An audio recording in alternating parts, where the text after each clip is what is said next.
کے ساتھ ساتھ غیر مسلم بھی راشن کے محتاج ہے، تو کیا انہیں اس حالت میں زکوٰۃ کے پیسے دے سکتے ہیں؟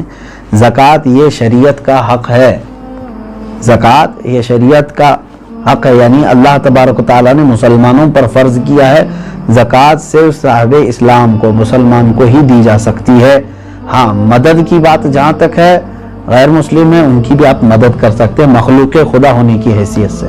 اگر ان میں سے کوئی محتاج ہے آپ مدد کریں، لیکن زکوٰۃ کے پیسوں سے نہیں، دوسری اماؤنٹ سے آپ ان کی مدد کر سکتے ہیں۔ میں مدد کی ممانعت کی بات نہیں کر رہا ہوں کہ مدد نہیں کر سکتے کسی، اسلام تو مدد کرنے کا حکم دیتا ہے، لیکن زکوٰۃ چونکہ پرٹیکولر ایک یہ ہمارے مذہبی حصہ ہے، تو یہ صرف اس وقت ہی ادا ہوگی جب آپ مسلمان کو دیں گے۔ سوال یہ ہے، کھیتی باڑی کرنے والے اپنی زکوٰۃ کیسے نکال سکتے ہیں؟ جیسے سب لوگ نکالتے ہیں ویسی ہی آپ کے پاس پیسے ہیں، سونا ہے، چاندی ہے، کھیتی باڑی کرنے والوں کے پاس، تو ان پر تو وہی زکوٰۃ ہوگی۔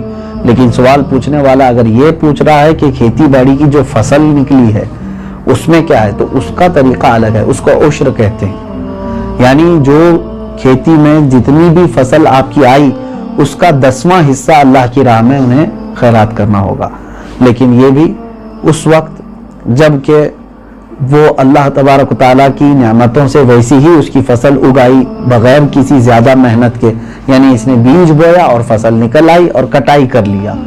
لیکن ایک ہوتا ہے آپ کے کھیتی باڑی کرنے والے کے لیے بورنگ کیا ہے، پانی کی پائپ لائن چھوڑا ہے اور اس کے بعد کھاد ڈالا ہے، اس میں محنت کیا ہے، تو محنت کر کے جو فصل آئی تو اس میں 20واں حصہ دے گا، 10واں نہیں، یعنی 5% اپنی پوری فصل کا 5% اللہ کی راہ میں وہ دے گا، اس کو کہتے ہیں، وہ عشر والے مسائل ہیں۔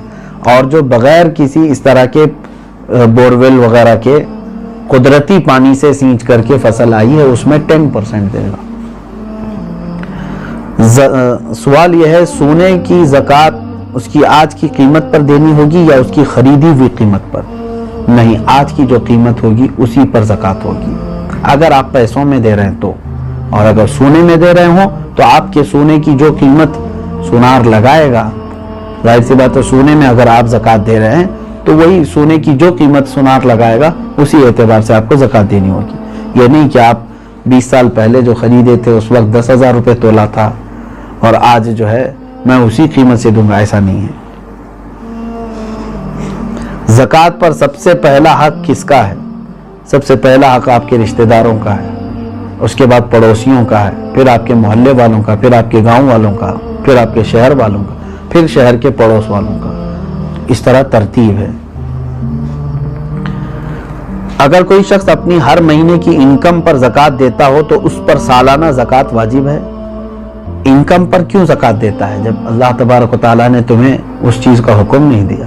جو تم جمع کر کے رکھ رہے ہو، جو سیونگ ہے، اب مثال کے طور پر میں آپ کو بتاؤں، آپ کی سیلری 1 لاکھ ہے منتھلی، آپ جاب کرتے ہیں، 1 لاکھ روپے مہینہ کما رہے ہیں، اب 98,000 آپ کے راشن پانی اور گھر کے خرچوں میں سب چلی جاتی ہے اور بچتے کتنے ہیں؟ 2,000۔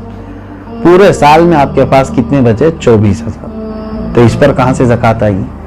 24,000 اگر یہ نصاب کی قیمت ہو گئی ہے، 52.5 تولہ چاندی کی قیمت ہو جاتی ہے 24، تو بس یہی 24,000 پہ زکوٰۃ ہوگی، نہ کہ وہ 12 لاکھ پہ جو ہر مہینے کما رہا تھا۔ آپ کما کر کے جتنا اپنے اوپر خرچ کر دیے اس پر زکوٰۃ نہیں، کما کر کے جو آپ بچا کر کے رکھے ہیں ضرورت سے جو زیادہ، اس پر زکوٰۃ ہے۔ یہ ٹیکس اور زکوٰۃ میں یہی فرق ہے، ٹیکس جو ہے انکم پر لگتی ہے، گورنمنٹ جو ہے نا ہماری انکم پر ٹیکس لگاتی ہے، جتنا تم کما رہے ہو اس کا ٹیکس دو، بچا رہے ہو وہ الگ ہے۔ اور شریعت نے ہم کو کیا کہا ہے؟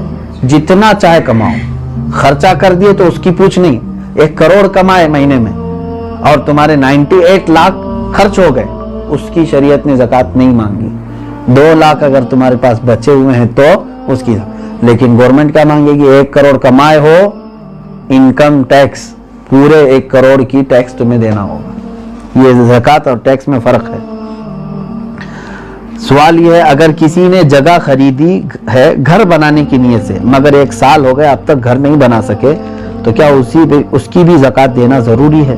آپ کی نیت دیکھی جائے گی، آپ جو جگہ خرید رہے تھے تو گھر بنانے کی نیت سے نا، تو ابھی چاہے 10 سال بعد بھی بنائیں، آپ نے نیت کیا ہے گھر بنانے کی، تو جب تک آپ گھر نہیں بنائیں گے کوئی اس پر زکوٰۃ نہیں ہے، اس جائیداد پر زکوٰۃ نہیں دینی۔ آپ اپنے گھر بنانے کے لیے وہ زمین لیے ہیں۔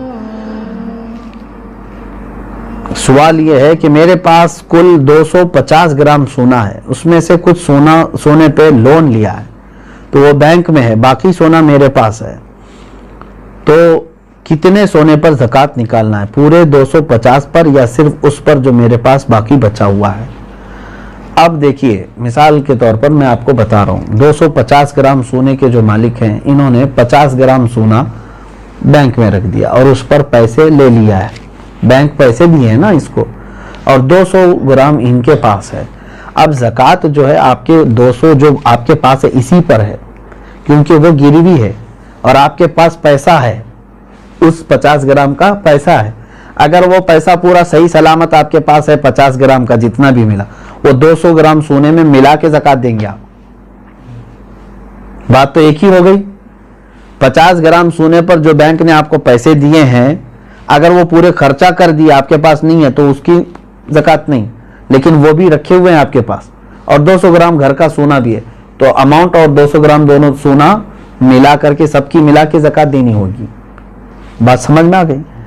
ہاں، اب آپ نے پورے خرچہ کر دیے اور تو بینک میں جو 50 گرام سونا ہے اس کی زکوٰۃ نہیں، جب تک کہ آپ اس کو چھڑا کر کے نہیں لاتے، کیونکہ ابھی آپ فی الحال اس کے مالک نہیں ہیں، کیونکہ اس کے بدلے میں آپ نے پیسے لے لیے۔ سوال یہ ہے، میرے پاس 2 لاکھ روپے تھے، وہ میں نے قرض حسنہ دیا ہے، کیا مجھے 2 لاکھ روپیوں پر زکوٰۃ دینا ہے جبکہ وہ میرے پاس ابھی واپس نہیں آئے؟ کیونکہ آپ کو دینا ہے، آپ مالک ہیں اس کے، قرضہ کسی اور کو دیا ہے آپ نے، آپ زکوٰۃ آج دے دو، ہو سکتا ہے وہ قرضدار جلدی واپس لوٹا بھی دے گا انشاءاللہ، نہیں تو اس میں خرابی، اس کی نیت خراب ہونے کے بھی اندیشے ہیں۔ اب یہ ہے کہ آپ کی ہے کہ نہیں وہ رقم آپ کی ہے نا، آج اس کے پاس ہے، ابھی وہ دے نہیں رہا ہے، چلو وہی والا مسئلہ جو پہلے میں نے کہا، 5 سال کے بعد بھی اگر اس نے لوٹایا تو پورے 5 سال کی زکوٰۃ دینی ہے۔ ابھی تو آپ کے لیے ٹھیک ہے، گنجائش، اگر آپ ابھی نہیں دینا چاہ رہے ہیں اس اماؤنٹ کی زکوٰۃ، ٹھیک ہے، آپ کے پاس نہیں ہے وہ 2 لاکھ، لیکن 5 سال کے بعد جب وہ 2 لاکھ واپس آپ کے پاس آ گئے تو پورے 5 سال کی کاؤنٹ کر کے آپ کو زکوٰۃ دینی پڑے گی، کیونکہ آپ اس وقت بھی مالک تھے، آپ بھی مالک ہیں۔ اسی لیے ہر سال اگر اس کی نکالتا ہی رہ جائے تو اچھا ہے کہ جس دن وہ آئے گی تو آپ فری رہیں گے، پورے 2 لاکھ روپے آپ کے پاس رہیں گے، ورنہ پھر جب آئے گی 10 سال کے بعد تو زکوٰۃ اس میں پتہ نہیں کتنی بڑھ چکی ہوگی۔ ہاں، یہاں تک آج کے یہ مسائل شرعیہ تھے۔ اور ایک کیا آخری سوال کیا تھا؟ پرورش میں لگا سکتے، یہی دیا ہے کہ دیکھیں جن بچوں کی پرورش میں آپ لگا رہے ہیں کیا وہ مستحق ہیں کہ نہیں، کہیں ایسا تو نہیں کہ وہ مالک نصاب ہیں، یتیم بھی بہت سارے کروڑ پتی ہوتے ہیں، تو خالی یتیم ہونا ضروری نہیں ہے، بلکہ وہ مستحق ہے کہ نہیں دیکھیں، اگر وہ مالک نصاب نہیں ہے یتیم بچے تو بالکل ان کی